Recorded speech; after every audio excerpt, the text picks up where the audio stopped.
이강인이 풀타임을 소화하며 자신의 진가를 증명했습니다.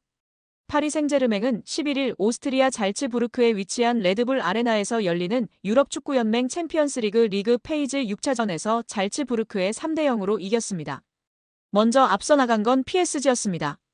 전반 29분 브래들리 바르콜라가 페널티 박스 좌측 지역에서 오른발 크로스를 올렸습니다. 아슈라프 하키미가 머리로 떨궈줬고 곤살로 하모스가 몸을 날리며 밀어 넣었습니다. 전반은 PSG가 1대 0으로 앞선 채 종료됐습니다. 점수 차이가 더 벌어졌는데요. 후반 27분 바르콜라의 패스를 받은 데질레 두에가 페널티 박스 좌측 지역에서 낮은 크로스를 올렸습니다. 누누 멘데스가 페널티 박스 안으로 쇄도하며 왼발 슈팅으로 골키퍼를 뚫어냈습니다. PSG가 좋은 연계로 득점을 만들어냈습니다. 후반 40분 하키미가 이강인과 주고받으며 페널티 박스 안으로 진입했습니다. 하키미는 슈팅 대신 패스를 선택했고 두에가 골망을 갈랐습니다. 결국 경기는 PSG의 3대 0 승리로 막을 내렸습니다.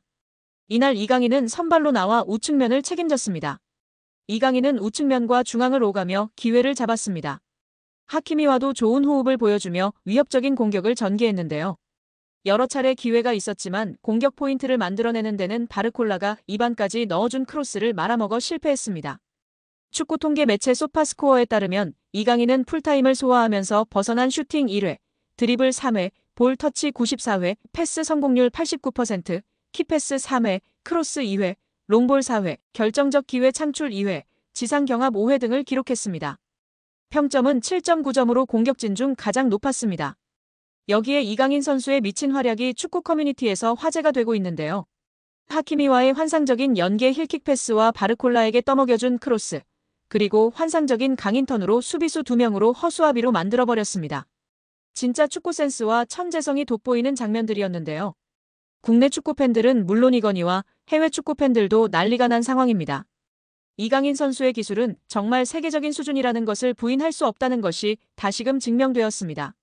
현지 팬들은 이렇게 잘할 수 있나? 미친 것 같아. 정말 너무 패스가 아름다웠어. 이강인은 정말 호나우딩요, 네이마르, 메시급이야. 강인이에스타. 최고의 미드필더 이니에스타와 같다고 극찬하고 있습니다. 파리에서 주전이어야 해. 이강인 영입은 정말 잘한 것 같아. 이제 이강인은 매번 주전으로 뛸 것 같아. 이건 골보다 더 아름다운 패스였어. 너무나 아름다운 패스였지만 그것보다도 정말 정확한 패스였어.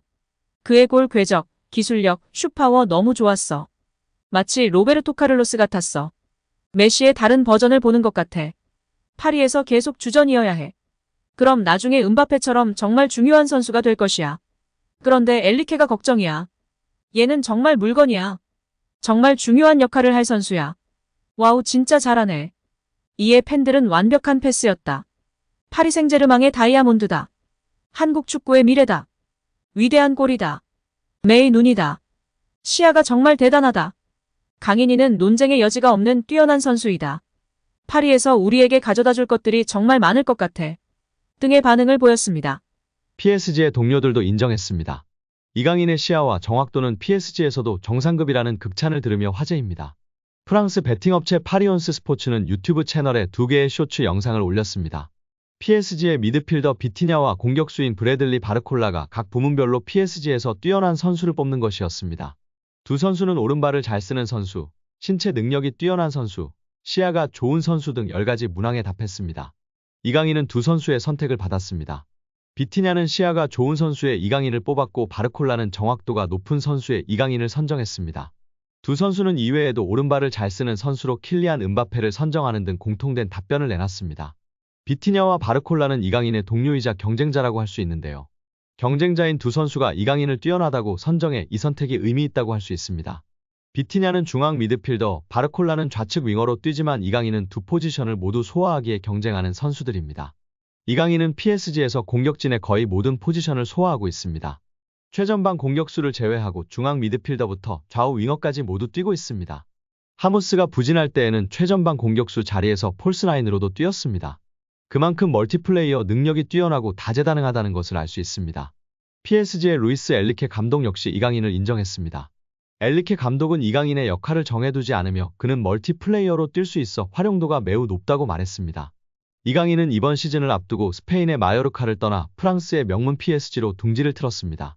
이강인은 엘리케 감독 아래에서 기회를 꾸준히 받고 있습니다. 지난 9월 항저우 아시안게임과 1월 아시안컵 차출로 팀 훈련을 소화하지 못했음에도 엘리케 감독은 그에게 기회를 주고 있습니다. 이강인은 리그 15경기에서 출전하며 2골과 2개의 도움을 기록하고 있습니다. 이강인은 PSG에서 우승컵도 들어올렸는데요. 지난 1월 아시안컵 합류 직전 본인의 의지로 프랑스의 슈퍼컵인 트로페 대 샹피용에 출전했습니다. 이 대회 출전으로 이강인의 국가대표팀 합류가 늦어졌으나 이 경기에서 선제골이자 결승골을 넣으며 팀 우승의 주역이 됐습니다. PSG는 이강인과 은바페의 득점에 힘입어 툴루즈를 상대로 2대0 승리를 거뒀습니다. 이강인의 강점은 볼키핑과 창의적인 플레이입니다. 비티냐와 바르콜라가 꼽은 것처럼 시야가 넓고 패스나 슈팅 정확도가 매우 높습니다. 이강인은 중앙과 측면을 넘나들며 공격의 창의성을 불어넣었고 PSG에서도 활약은 계속되고 있습니다. 하지만 PSG에서 주전 경쟁은 치열한데요. 비티냐와 바르콜라 역시 동료이자 경쟁자입니다. 이강인의 위치가 정해지지 않았기에 포지션이 다른 두 선수들이 경쟁자가 됐습니다. 비티냐는 이번 시즌 1군 데뷔 후 최고의 활약을 보이고 있습니다. 중앙 미드필더임에도 리그 24경기에서 6골과 4개의 도움을 기록하고 있습니다. 그는 이강인과 마찬가지로 시야와 패스가 뛰어나며 프리킥을 전담할 정도로 킥 능력도 좋다는 평가입니다. 바르콜라는 시야가 좋은 선수로 비티냐를 택했습니다. 바르콜라는 이강인, 비티냐와 스타일이 다른데요. 그는 윙어로 빠른 스피드를 바탕으로 한 측면 플레이에 능숙합니다. 결정력에 있어서는 아쉬운 모습이지만 측면에서의 파괴력과 직선적인 팀 동료들에게 시야와 정확성이라는 정말 중요한 능력을 인정받은 이강인 선수인데요. 부상 없이 맹활약하며 행복 축구하길 기대하고 응원하겠습니다. 프랑스 매체 르피가로는 지난해 여름 이후 PSG는 선수 영입을 위해 이적료로 4억 유로 약 5,859억 원 이상을 지출했다. 캄포스 단장이 선수 영입을 맡으면서 영입한 선수들에 대해 평가할 시기가 됐다고 전했습니다. PSG는 지난 시즌 종료 이후 메시와 네이마르가 팀을 떠났습니다. 반면 올 시즌 이강인을 포함해 10명이 넘는 선수를 영입하며 선수단을 대폭 개편했습니다. 르피가로는 바르셀로나에서 5천만 유로 약 732억 원에 영입한 덴벨레와 바이에른 미넨에서 4,500만 유로 약 660억 원에 영입한 에르난데스는 기대에 부응했습니다. 프랑스 대표팀에서 활약하고 있는 이들에 대한 장점과 단점을 모두 알고 있고 견고한 선수들이었습니다. 이미 검증된 선수들이었고 이는 파리 생제르맹의 좋은 영입이었다고 평가했습니다. 르피가로는 다수의 PSG 선수에 대해 부정적으로 언급했습니다. 이 매체는 루이스 엘리케 감독 부임 이전 캄포스 단장이 영입한 하무스와 우가르테는 기대에 부응하는 활약을 펼쳤는지 의문이라고 전했습니다. 일단 8천만 유로 약 1172억 원에 영입한 하무스와 6천만 유로 약 879억 원에 영입한 우가르테는 PSG가 지난해 가장 비싼 이적료를 지불하고 영입한 선수들입니다. 우가르테는 PSG의 중원을 책임질 기술이 없다. 하무스는 슈퍼서브 역할을 맡고 있다. 자질은 확실하다고 언급하며 지나치게 높은 이적료를 지불한 것이 패착이었다고 전하고 있습니다. 이 두 명의 이적료를 합치면 무려 2,051억 원입니다. 이어 특히 지난해 9,500만 유로 약 1,391억 원에 영입한 무하니를 다시 같은 가격으로 팔 수는 없다며 공격수 무하니에 대해선 실패한 영입이라는 뜻을 나타냈습니다. 또한 PSG가 올 시즌 영입한 수비수 슈크리니아르는 너무 느리다. 부상 복귀 이후에도 주전을 차지하지 못했다고 지적하기도 했습니다. 하무스와 우가르테에 이어 무하니까지 더하면 3,442억 원입니다. 다행히 밀란 출신의 슈크리니아르는 자유계약으로 영입해 이적료가 들진 않았습니다. 매체는 하무스, 무하니, 우가르테, 슈크리니아르 등에 대해 최악의 영입이라고 꼬집었습니다. 다만 무난하고 성공적인 영입이었다고 평가 선수는 단 2명이었는데요. 그중 이강인도 있었습니다. 매체는 리옹에서 5천만 유로에 영입한 바르콜라는 도박이었다. 루이스 엘리케 감독은 지난해 말부터 바르콜라를 베스트 11으로 기용했다. 바르콜라는 프랑스 대표팀의 유로 2024 최종 엔트리 합류도 가능한 선수라며 무난한 평가를 내렸습니다. 이어 매체는 이강인 선수도 바르콜라와 같이 무난한 영입, 성공적인 영입이었다며 합격점을 주었습니다. 매체는 루이스 엘리케 감독은 확고한 철학이 있고 그것을 위해선 경기 중 볼을 소유해야 한다.